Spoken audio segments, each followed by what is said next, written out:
বরগুনা সদর উপজেলার ২ নং গৌরীচন্না ইউনিয়ন কলেজে সংলগ্ন রোডের মোহাম্মদিয়া মহাব্বত রশিদ সিফাতিয়া জান্নাত মাদ্রাসার উদ্যোগে শহীদ রাষ্ট্রপতি জিয়াউর রহমানের ৮৯তম জন্মবার্ষিকী উপলক্ষে এবং বিএনপির চেয়ারম্যান বেগম খালেদা জিয়ার রোগ মুক্তি কামনায় দোয়া অনুষ্ঠান ও শতাধিক শিক্ষার্থীদের মাঝে কম্বল বিতরণ অনুষ্ঠিত হয়েছে।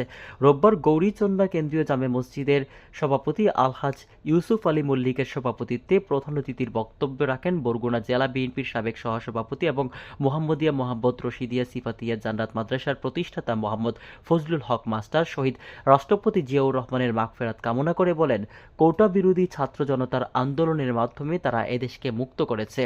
তারা স্বাধীনভাবে কথা বলতে পারছেন, বেগম খালেদা জিয়াকে মুক্ত করতে পেরেছেন। তিনি সুস্থ হয়ে তাদের মাঝে ফিরে এসে রাষ্ট্রভার গ্রহণ করবে এমন প্রত্যাশা তাদের। এ সময় বিশেষ অতিথির বক্তব্য রাখেন গৌরীচন্না ইঞ্জিনিয়ার সুলতানা সালেহ কলেজের অধ্যক্ষ আবুল কালাম আজাদ, গৌরীচন্না নবাব সলিমুল্লাহ মাধ্যমিক বিদ্যালয়ের প্রধান শিক্ষক মোহাম্মদ নাজমুল ফারুক সহ বিভিন্ন ইলেকট্রনিক ও প্রিন্ট মিডিয়ার সাংবাদিকরা এ সময় উপস্থিত ছিলেন। বরগুনা থেকে মল্লিক জামালের রিপোর্ট, আমার বার্তা।